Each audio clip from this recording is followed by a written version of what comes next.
आता आम्ही विधिमंडळ त्यांच्याविषयी कृतज्ञता भाव ठेवायला हवा।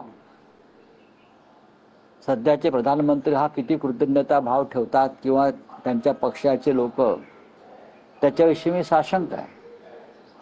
मोदींचं भाषण मी ऐकलं नाही, पण आपण म्हणतात त्यांनी युवा शक्तीविषयी काही मत व्यक्त केलं आहे। या देशाची जडणघडण आणि या देशाला मोकळा श्वास घेण्याची संधी प्रत्येक वेळेला युवा शक्तीनंच दिलेली आहे।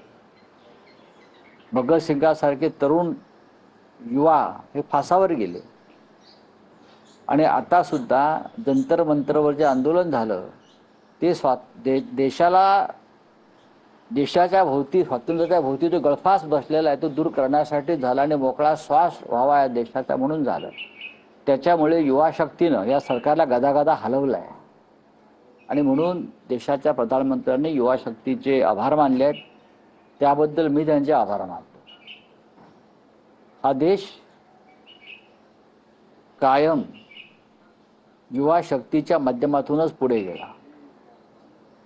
त्याच्यामुळे ज्यांचं वय 75 वर्ष आहे त्यांनी सत्ता त्याग करून युवा शक्तीच्या हाती सत्ता दिली पाहिजे।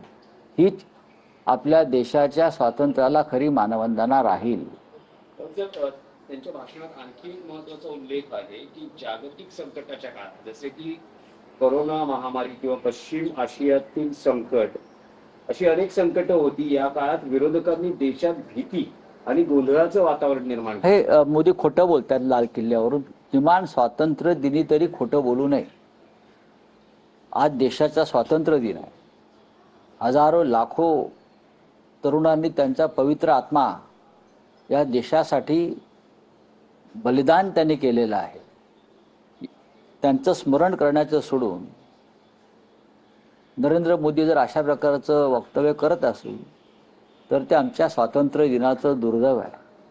मोदी ज्यांना आज विरोधक मानतायत, काँग्रेस पक्ष, समाजवादी पक्ष, डावे पक्ष, हे 3 पक्ष नसते देशाच्या स्वातंत्र्य चळवळीत तर मोदी या देशाचे प्रधानमंत्री म्हणून कधीच भाषण करू शकले नसते।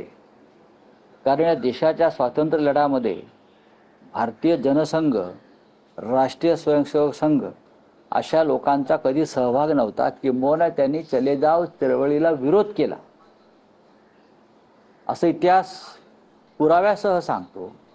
त्याच्यामुळे जर मोदींचा आरोप काँग्रेस पक्षावर असेल तर ते स्वातंत्र्य लढ्याशी बेईमानी करत आहे। हे दुर्दैवानं आजच्या दिवशी म्हणावं लागतंय। या देशाच्या आमचे काँग्रेसशी 100 मतभेद असतील, असू शकतात, पण देशाच्या स्वातंत्र्य लढ्यातील काँग्रेसचं योगदान हे कोणालाही हिरावून घेता येणार नाही। आणि देशाच्या सध्याच्या प्रधानमंत्र्यांनी त्या स्वातंत्र्य लढ्याच्या तळपत्या सूर्यावर किती थुंकण्याचा प्रयत्न केला तरी हा स्वातंत्र्याचा सूर्य आकाशातून बरं का गर्जना करत राहील। हो, या देशाच्या स्वातंत्र्य लढ्यामध्ये कम्युनिस्ट, काँग्रेस आणि समाजवादी चळवळीतले लोक हे मोठ्या प्रमाणामध्ये नाही तर 100% होते आणि भारतीय जनसंघ, राष्ट्रीय स्वयंसेवक संघ त्याच्यामध्ये उपस्थित नव्हता। आणखी एक त्यांनी देशातील राजकीय पक्षांना आवाहन केलं आहे की ते म्हणत आहेत की लोकसभा आणि विधानसभेमध्ये महिलांना 31% आरक्षण देण्यासाठी पुढे या।